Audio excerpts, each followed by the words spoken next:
السلام علیکم، میں آپ سب کو خوش آمدید کہتی ہوں۔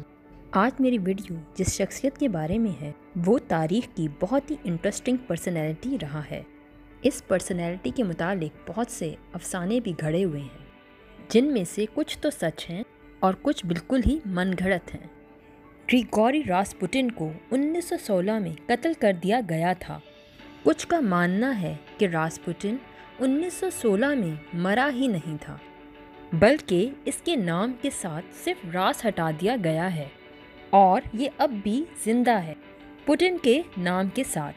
اس کے علاوہ کچھ لوگ یہ بھی مانتے ہیں کہ ولادیمیر پوٹن، جو کہ آج کل رشیا کا پریزیڈنٹ ہے، یہ اپنے پہلے جنم میں گریگوری راسپوٹن تھا۔ اس کے بارے میں یہ بھی مشہور ہے کہ یہ بہت بڑا راہب تھا اور بیماروں کو مکمل شفا یاب کر دیتا تھا۔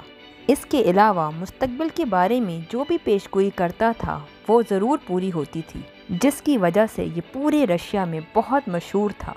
یہاں تک کہ زار نکولس II، جو کہ رشیا کا آخری بادشاہ تھا، وہ بھی اس کو بہت مانتا تھا اور اپنے بیمار بیٹے کا علاج بھی اسی سے کرواتا تھا۔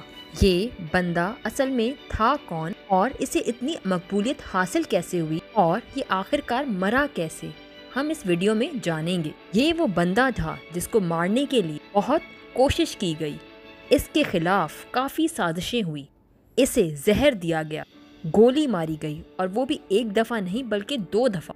لیکن جب مرنے کے بعد اس کی اٹاپسی کی گئی تو پتہ چلا کہ اس کے مرنے کی اصل وجہ ڈوبنا ہے، کیونکہ اس کے لنگز میں پانی بھرا ہوا تھا۔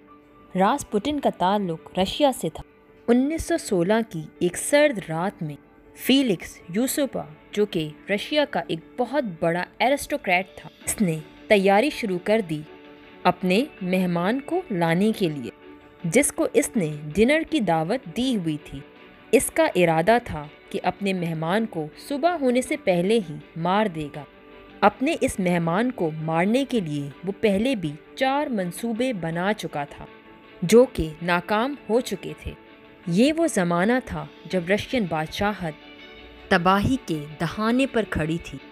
فیلکس یوسوپا اور اس کے امیر زادہ دوستوں کی یہ متفقہ رائے تھی کہ بادشاہت کو ختم کرنے کے پیچھے صرف اور صرف ایک آدمی کا ہاتھ ہے، اور یہ ایک بندہ پوری کے پوری رشین امپائر کو ختم کرنے کا ذمہ دار ہے۔ آج ہم اسی بندے کے بارے میں جانیں گے۔ یہ تاریخ کی ایک بہت اہم شخصیت ہے جس کو لوگ آج تک نہیں بھولے ہیں۔ اس کی حرکتوں کی وجہ سے اس کو کوئی بھی اچھے لفظوں میں نہیں یاد کرتا۔ یہ ایک راہب تھا، پر اس کے بعد اس کی طاقت آئی کیسے؟ چلیں اب ہم جانتے ہیں۔ راسپوٹن 1869 میں سائبیریا میں ایک غریب کسان کے گھر پیدا ہوا۔ یہ اگر اپنی پوری زندگی بغیر کسی مقصد کے اپنے گاؤں میں گزار دیتا تو شاید اسے کوئی پہچانتا بھی نہ ہوتا، لیکن اس کی زندگی میں تبدیلی تب آئی جب اس نے رشین آرتھوڈاکس چرچ اپنا لیا 1890 میں۔ یہ مذہبی راہبوں سے کافی متاثر تھا جو اپنے مذہب کو پھیلانے کے لیے ہر وقت مقدس جگہوں کے سفر کرتے رہتے تھے۔ ان کو دیکھا دیکھی اس نے بھی کئی سالوں تک پورے رشیا کے مقدس مقاموں کی زیارت کی۔ اجنبی لوگ جب اس سے ملتے تو اس کی شخصیت کو دیکھ کر بہت متاثر ہوتے تھے۔ کچھ لوگوں کا ماننا تھا کہ اس کے پاس روحانی طاقتیں ہیں، یہ مستقبل کے بارے میں بتا سکتا ہے، بیماروں کو شفا بخش سکتا ہے۔ اگر ہم اس کی نجی زندگی کو دیکھیں گے تو ہمیں پتہ چلے گا کہ یہ کافی زیادہ شراب نوشی کرتا تھا۔ اس کے علاوہ تھوڑی بہت چوریاں بھی کرتا تھا۔ سب سے بڑی بات تو یہ تھی کہ یہ عورتوں کی بالکل بھی رسپیکٹ نہیں کرتا تھا، اور اس کے متعلق اس کی بہت سی کہانیاں بھی مشہور ہیں۔ ان تمام باتوں کے باوجود اس کی شہرت پورے رشیا میں پھیل گئی اور ہر کوئی اس کے سحر میں گرفتار ہو گیا، چاہے وہ کوئی عام سا بندہ ہو یا پھر کوئی بہت بڑا مذہبی رہنما۔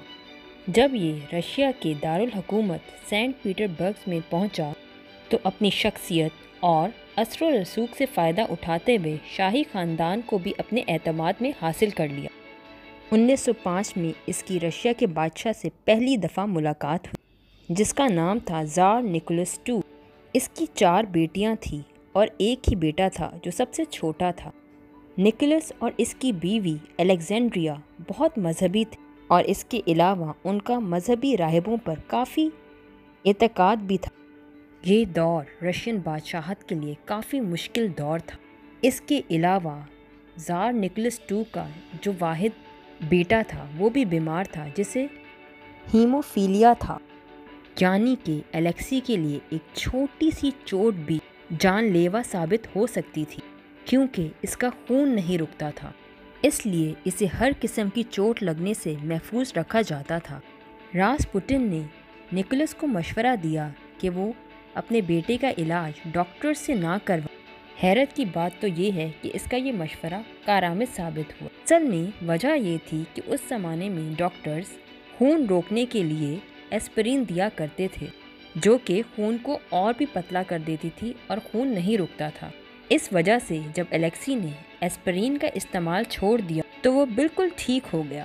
اس مشورے کے بعد تو راسپوٹن شاہی خاندان میں اور بھی زیادہ مقبولیت اختیار کر گیا۔ اس کے بعد اس نے ایک اور بڑی اہم پیش گوئی کی کہ اگر الیکسی کو کچھ ہو جائے گا تو شاہی خاندان بھی بچ نہیں پائے گا۔ جنتا کا راسپوٹن کے متعلق مکس اوپینینز تھے۔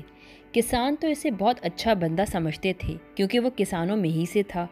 وہ سمجھتے تھے کہ یہ شاہی خاندان اور ہمارے درمیان ایک مواصلاتی ذریعہ ہے، لیکن اس کی مشہوری کو دیکھتے ہوئے جتنے بھی امیر زادے تھے اور بڑے بڑے مذہبی رہنما تھے اس سے جلنے لگے۔ سب سے بڑی بات اس کی ناپسندیدگی یہ تھی کہ اس نے کبھی بھی اپنی بری عادتوں کو چھوڑا نہیں تھا۔ اس وجہ سے لوگوں کو اس پر کافی اعتراض تھے اور ان کا ماننا تھا کہ یہ شاہی خاندان کو خراب کر رہا ہے۔ پہلی جنگ عظیم کا ختم ہونا تھا کہ جتنے بھی امیر زادے تھے وہ اسی بات پر متفق تھے کہ ہمیں ہر صورت میں راسپوٹن کو راستے سے ہٹانا، اور اس کے بعد سے فیلکس یوسپا نے اس کو مارنے کے منصوبے بنانا شروع کر دیے۔ اصل منصوبہ تو کیا تھا اس کے بارے میں جاننا مشکل ہے کیونکہ وہ ناکام ہو گیا، لیکن فیلکس یوسپا کے میموائر سے پتہ چلتا ہے کہ اس نے راسپوٹن کو دعوت پہ بلوا کر کافی پیسٹریز کھلوائی جس میں اس نے سائنائڈ کی ملاوٹ کی ہوئی تھی، لیکن کسی چاہنے والے نے سائنائڈ کے بجائے ایسا سبسٹنس ڈال دیا جو کہ زہریلا نہیں تھا۔ راسپوٹن نے وہ ساری کی ساری پیسٹریز کھا لی اور اسے کچھ بھی نہیں ہوا۔ اس پر فیلکس کو بہت زیادہ غصہ چڑھا اور اس نے پوائنٹ بلینک کے فاصلے سے راسپوٹن پر گولی چلا دی۔ گولی لگنے کے بعد اس نے فیلکس کو پنچ مارا اور وہاں سے بھاگ گیا، پر فیلکس کے ساتھیوں نے اسے پکڑ لیا اور اسے پھر سے شوٹ کیا اور اس کی لاش کو دریا میں بہا دیا۔ اس کے مرنے کا سن کر کسانوں نے کافی احتجاج کیا، پر ایک بات واقعی حیرت انگیز ہے، اس کا مرنا تھا کہ رشین امپائر اپنے ڈاؤن فال کی طرف چلی گئی اور آخر کار ختم ہو گئی۔ زار نکولس II اور اس کے بچوں کو مار دیا گیا۔ بہت سے لوگوں کا ماننا ہے کہ یہ جادوئی عمل کرتا تھا اور شیطان کا پجاری تھا۔ آپ کی کیا رائے ہے؟ کامنٹ سیکشن میں اپنی رائے کا ضرور اظہار کیجیے گا۔ اب آپ سے نیکسٹ ویڈیو میں نیکسٹ ٹاپک کے ساتھ ملاقات ہوگی۔ تب تک اللہ حافظ، اپنا خیال رکھیے گا۔